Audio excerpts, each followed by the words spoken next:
Bonjour à tous, c'est Cédric Ingrand, bienvenue dans Question de confiance, le podcast d'actualité et de décryptage d'AXA France. Pourquoi l'intelligence artificielle nous concerne-t-elle tous ? On le voit bien, aujourd'hui, cette technologie, on la retrouve partout, dans nos assistants vocaux, sur les sites de shopping, dans des chatbots de plus en plus performants. Une technologie qui a depuis longtemps cessé de ne se conjuguer qu'au futur. Pourtant, justement peut-être parce qu'elle singe l'homme, cette avancée technologique-là en inquiète certains, à tort ou à raison. Enjeux technologiques, éthiques, sociétaux, on fait le point aujourd'hui avec une experte dans un monde qui est souvent trop masculin. Elle est de fait ingénieure du corps des télécoms, elle est surtout docteure en intelligence artificielle. Bonjour Anne Bouvreau. Bonjour Cédric Ingrand.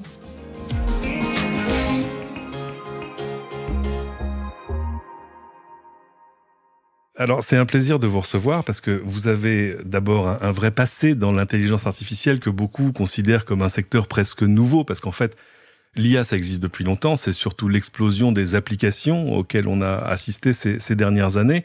Je disais, vous avez un doctorat en IA, ce qui n'est pas si courant. Vous avez donc fait une thèse sur le sujet, mais j'aurais pu dérouler tout le reste de votre CV. Vous êtes entre autres cofondatrice de la fondation Abeona. Vous pouvez nous expliquer en 2 mots de quoi il retourne ? Oui, bien sûr, avec grand plaisir. Donc effectivement, j'ai fait une thèse en intelligence artificielle il y a longtemps, à une époque où c'était moins à la mode, mais justement parce que il n'y avait pas toutes les applications qu'il y a maintenant. Je suis partie faire une carrière en entreprise, mais il y a quelques années, j'ai cofondé la fondation Abeona. Le motto, c'est pour une intelligence artificielle responsable, et c'est parce que il y a maintenant beaucoup d'applications de ces technologies et qui nous paraissait important de regarder collectivement, c'est un collectif Abeona, comment aider à faire ce développement et cette transition numérique de manière à la fois responsable et inclusive et donc en confiance, ce qui rejoint tout à fait ce podcast. Évidemment. Alors, c'est intéressant, je le disais, l'IA maintenant est dans nos vies. C'est un peu Monsieur Jourdain qui fait de la prose sans le savoir. C'est-à-dire qu'on rencontre aujourd'hui des algorithmes sans forcément le réaliser au quotidien. Il y a quand même des chiffres. Je voyais une étude récente de Salesforce qui montre que 62% des consommateurs sont disposés à partager des données avec des solutions d'intelligence artificielle si ça leur promet une meilleure expérience client. On a une autre étude de Gartner qui dit qu'aujourd'hui, 15% des interactions des services clients à travers le monde sont gérées par des algorithmes. C'est une augmentation terrible, parce que c'est plus 400% par rapport à il y a 4 ans, 2017. Un marché de l'intelligence artificielle au sens large qui pourrait dépasser 125 milliards de dollars en 2025. Alors évidemment, on entend aujourd'hui l'IA, j'ai envie de dire, assaisonner un peu à toutes les sauces, dans tous les contextes. Souvent même parfois, j'ai envie de dire, à la limite de l'abus de langage. Qu'est-ce qui, pour vous, définit l'intelligence artificielle et qu'est-ce qui sépare un logiciel d'intelligence artificielle d'un logiciel normal, entre guillemets ? C'est quoi ? C'est la capacité à apprendre ? Alors, c'est une bonne question parce qu'il n'y a pas une définition sur laquelle tout le monde s'accorde. Alors, bien sûr, la définition qu'on utilise le plus, je pense en ce moment, c'est celle de l'apprentissage automatique, du machine learning. Donc ça, ce sont des programmes à qui on donne en général beaucoup de données d'entraînement. Alors, l'exemple très classique, ce sont les images d'animaux. On dit ceci est un chien, ceci est un chat, ceci est encore un chat. Et à partir de beaucoup de données d'entraînement, le programme apprend. Alors, pas comme un être humain, on pourra y revenir, mais le programme apprend et ensuite, en face d'autres images, va dire la probabilité que ceci est un chat est élevée.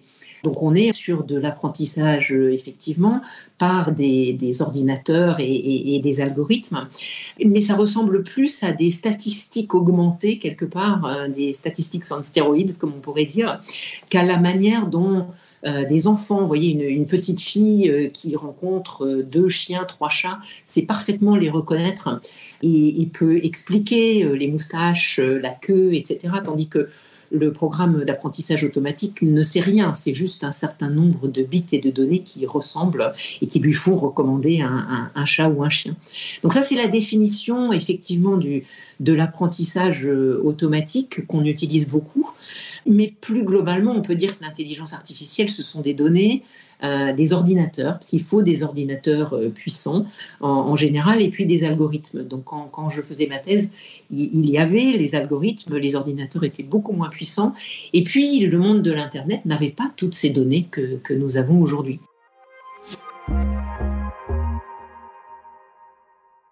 C'est ça qui a changé en fait, c'est la capacité à traiter, à stocker dans des conditions économiques, j'ai envie de dire, vivables, de grands volumes de données c'est parce que l'intelligence, elle naît de la donnée en fait. Complètement. Les données, on pense tout de suite au programme en fait quand on parle d'intelligence artificielle, mais en fait la première chose à laquelle il faut penser, ce sont les données et les données numérisées. Donc tout le texte qu'on a tapé sur Internet, toutes les images qu'on a mis sur les réseaux sociaux et sur Internet aussi, c'est vraiment la base de l'intelligence artificielle. Et après des ordinateurs qui soient capables d'y travailler et de les traiter. Mais on peut considérer qu'il y a d'autres domaines. Alors est-ce que c'est de l'intelligence artificielle? Mais vous voyez, tout le calcul qui est nécessaire pour les crypto-monnaies, bien sûr, pour le Bitcoin, l'Ethereum, les NFT, etc. C'est pas de l'apprentissage automatique, mais il y a des données, il y a des algorithmes et puis des ordinateurs très très puissants. Donc en fait, il y a aussi une question de plus c'est familier et plus on comprend, moins ça fait peur et moins on pense que c'est de l'intelligence artificielle, et puis plus c'est nouveau et moins on comprend, plus on se dit c'est de l'intelligence artificielle et oulala, il faut faire attention. Alors c'est intéressant parce qu'évidemment il y a l'IA que l'on voit, je mentionnais par exemple les assistants numériques qui nous jouent de la musique, nous donnent la météo du jour et tout le reste. Et puis il y a l'IA qu'on ne voit pas, c'est-à-dire que par exemple si vous utilisez aujourd'hui un service de webmail, il y a de grandes chances qu'il ait un moteur d'intelligence artificielle qui lui permette de filtrer le spam. Idem pour la présentation qui vous est faite de votre fil d'actualité sur les réseaux sociaux, idem pour 1000 choses. Si vous avez pris un avion pour un long courrier récemment, il n'est pas exclu qu'une partie de son trajet ait finalement été calculée par une machine qui, selon la météo, selon l'appareil, selon etc., ait décidé que ce chemin allait peut-être lui faire économiser 2% de carburant. Bref, il y a toute une partie d'IA invisible. À votre sens, est-ce que l'acceptabilité de l'IA est quelque chose qui a avancé ces dernières années, justement parce qu'il y a des applications plus grand public?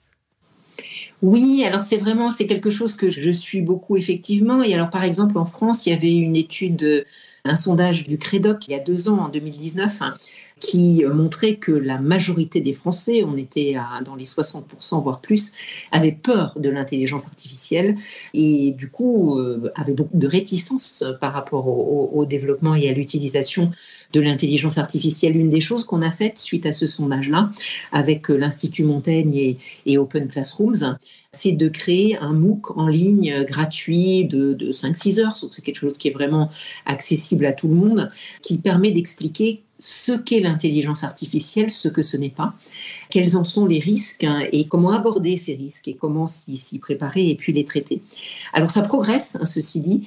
Il y a une étude plus récente de cette année de l'IFOP qui montre que probablement en partie à cause du Covid et du fait qu'on a tous utilisé des outils en ligne, des services de télémédecine, on s'en est servi pour faire des apéros Zoom avec nos amis. Enfin, il y a une beaucoup plus grande utilisation, une beaucoup plus grande familiarité de ces exemples-là. Et du coup, cette étude de l'IFOP montrait qu'à plutôt 60%, un peu plus, les Français font davantage confiance à l'intelligence artificielle, notamment pour le développement économique, pour la lutte contre le réchauffement climatique et le fait de trouver des solutions. Et donc on voit se déplacer cette perception un peu émotionnelle par rapport à l'intelligence artificielle, qui est, vous avez raison, complètement due au fait qu'on est plus familier et que les exemples qu'on voit, on les trouve plus naturels, moins extraordinaires. Il n'empêche qu'il reste des risques et qu'il faut absolument y faire attention. Mais ça se développe de manière positive. Alors justement, du côté des risques, des peurs et des réticences, on va en mentionner quelques-unes. Vous me direz si vous y croyez ou pas. L'une de celles qui revient le plus souvent, c'est évidemment la peur par rapport aux effets de cette automatisation sur l'emploi. Il y avait une fameuse étude de Harvard il y a quelques années qui nous expliquait que d'ici 2030 à 2040, 55%, non pas des emplois, mais des métiers qu'on connaissait aujourd'hui n'existeraient plus. C'est un chemin qui se trace de manière très, très réelle et préhensible, j'ai envie de dire, devant nous. Alors cette étude était effectivement une des premières études sur le sujet. Il y en a eu un certain nombre depuis qui ont regardé le sujet plus finement et je pense de manière plus pertinente en regardant au sein des métiers les tâches que les gens font.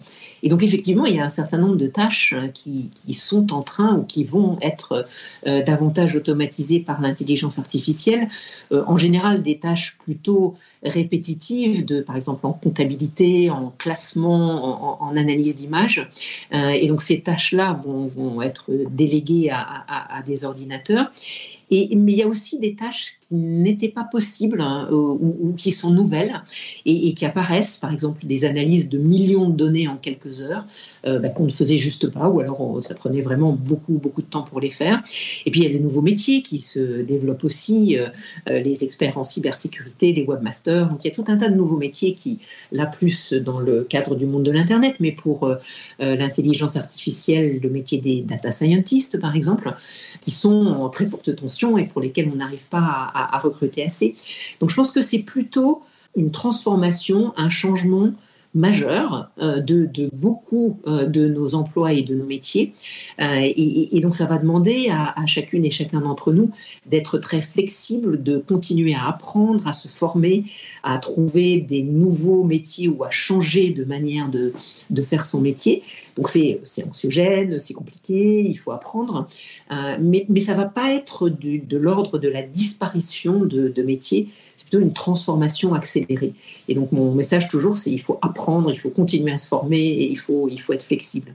Ce qui est intéressant, et peut-être l'un des éléments qui explique les craintes, c'est que jusque-là, les révolutions technologiques et industrielles successives ont réformé l'emploi et ont détruit des emplois et des métiers en bas de l'échelle. C'est-à-dire que l'industrialisation a tué des métiers manuels, l'automatisation a tué des métiers dans l'agriculture, par exemple. Ici, on le voit bien, cette automatisation-là, elle grignote des métiers, pas en bas de la courbe, mais j'ai envie de dire au milieu de la courbe, c'est-à-dire des métiers qui sont des métiers intellectuels mais répétitifs, bref. Et ça, c'est quelque chose auquel on n'était pas du tout habitué.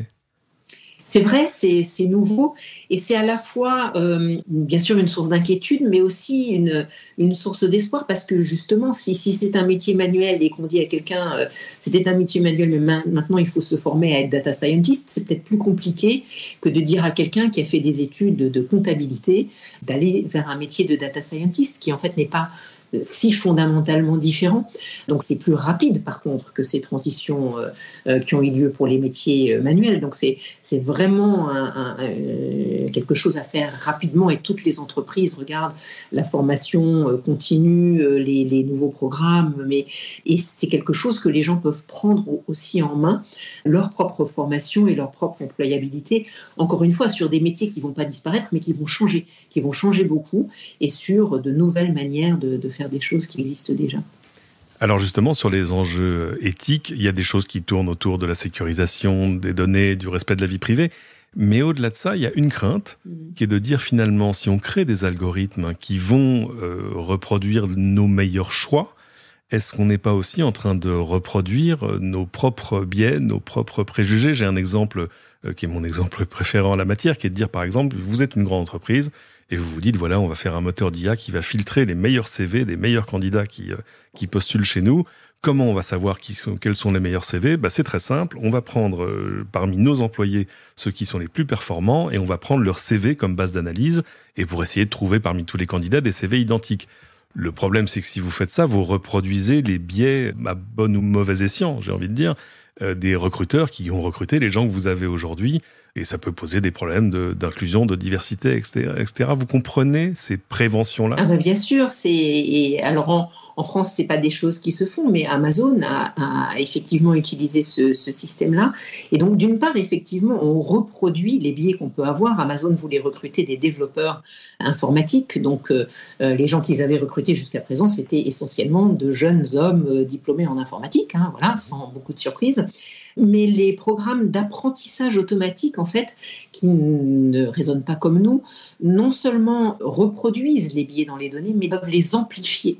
Et donc, ce qu'on avait trouvé avec ce programme d'Amazon, c'est qu'en fait, toute mention d'activité féminine à CV égal était disqualifiée. Donc, par exemple, une jeune femme qui a fait une école d'informatique, qui en plus était dans l'équipe de voile féminine, féminine, ça devenait un critère qui mettait son CV plus bas dans la priorisation.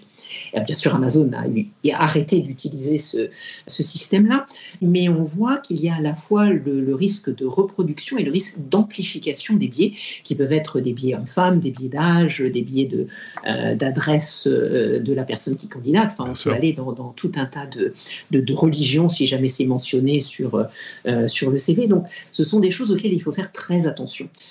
C'est bien d'utiliser des outils pour aider à la recommandation. Il faut toujours qu'il y ait un humain ou une personne qui décide, mais il faut aussi, avant même d'utiliser le moteur de recommandation, s'assurer qu'on a soit passé un label, soit fait des tests, soit été audité, pour ne pas découvrir après coup qu'on avait un problème comme ça, ce qui est désastreux pour les candidats, mais désastreux pour l'image de l'entreprise aussi. Évidemment. Donc personne ne veut aller dans cette direction-là.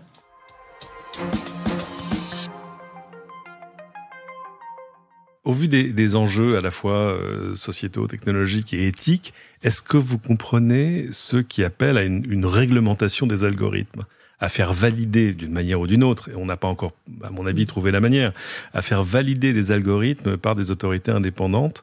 D'abord, est-ce que c'est réaliste pour vous? Alors ça dépend jusqu'où on va. Je pense que par nature, je pense qu'il faut regarder plutôt faire appel à la responsabilité des entreprises et faire en sorte que les choses soient faites de manière la plus responsable possible. Il ne faut pas non plus se voiler les yeux et penser que tout le monde va toujours être responsable.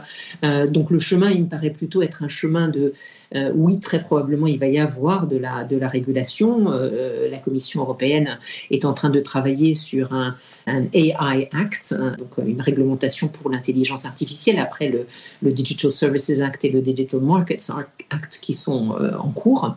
Donc il va y avoir, je pense, de la réglementation, au moins en Europe, probablement ailleurs.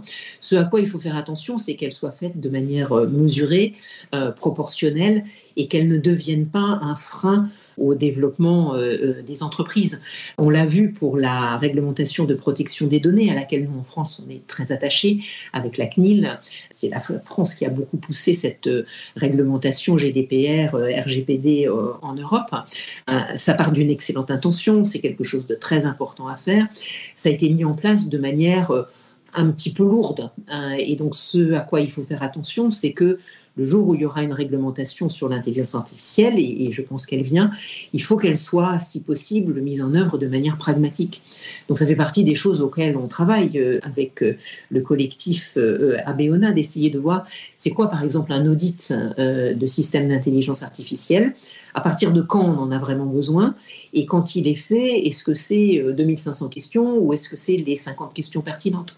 Mais je pense qu'il y aura une réglementation et qu'il faut aussi avoir des étapes intermédiaires de labels, de meilleures pratiques, d'autotests qui vont former tout un continuum sur le sujet.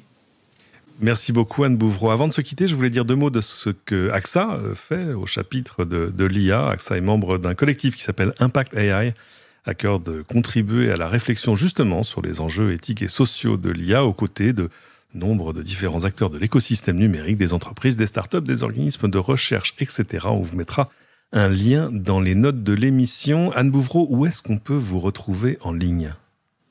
D'abord, bravo pour AXA et Impact AI, ils font des choses très bien.